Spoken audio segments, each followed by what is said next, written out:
I've been very focused on Microsoft Flight Simulator over the last few weeks, so I decided it was time for a change and flew a few missions in Elite Dangerous Odyssey.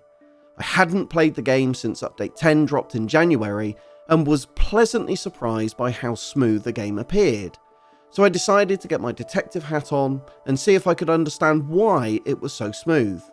Now, the first thing I should say is that Frontier have resolved the issue I discussed in my last Elite video, where the game randomly renders one single frame from another angle in the ship.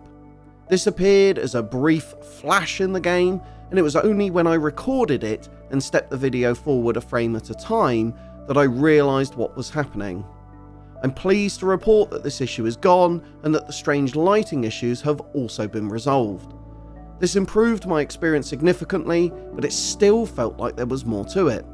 So I reran all the tests I did for Update 9 in the same locations so I could do a side-by-side comparison. I was expecting to see improved average frame rates, but I was surprised to see that these were broadly the same. I scratched my head and reran the tests, and again, perceivably, I found the game to appear smoother, but again with broadly the same frame rates. I dug deeper into the stats and eventually found that the number of frames that were being dropped had reduced significantly. In fact, it had almost halved. Now, these appear on the GPU performance graph as purple lines, and when a frame is dropped, it is seen as a noticeable stutter in-game. As I was doing this test, an in-game announcement went out that another patch was being deployed to the servers and that they would be going offline. So I logged off, grabbed myself a brew and waited for the servers to go back up. Frontier deployed Hotfix 10.0.2, and once I could log back on, I decided to really test this out and did an extended session for almost an hour and a half.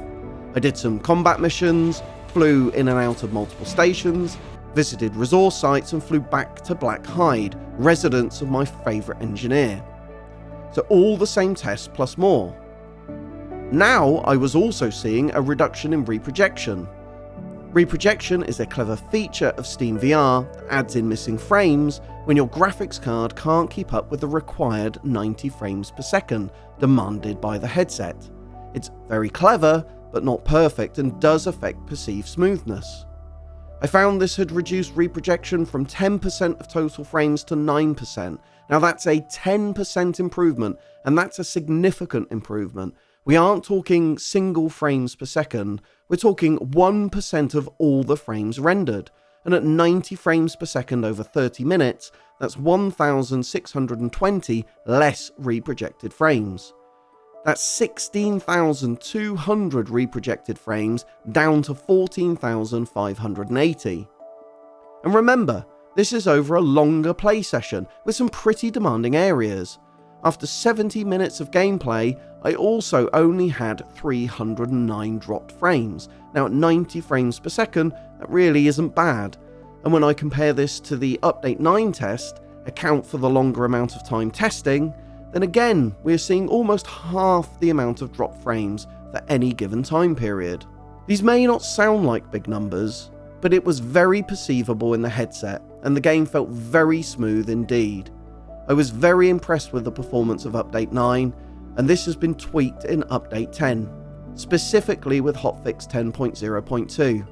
We now have less drop frames and lower reprojection, and this really has put the cherry on top of the improved performance that we saw in Update 9. The game feels very silky smooth with very few perceivable stutters. I'd actually go so far as to say that this is the best Elite experience I can remember having. Little by little, Frontier have refined the performance of this game to a point where I can now maintain 90 frames per second the majority of the time. This actually feels better than my experience in Horizons. Now granted, I have a very high-end system with a 3080 Ti and a Ryzen 5800X, but proportionally, these improvements will be seen across all systems. It illustrates the performance gains being made. It still doesn't give me VR space legs, but it's gone a long way to making me want to play this game again. These fixes really aren't easy. Don't underestimate the effort that goes into reproducing them, analysing them, and writing fixes. Well done, Frontier. It really feels like we're starting to get there. I feel, finally, like I'm falling in love with this game all over again.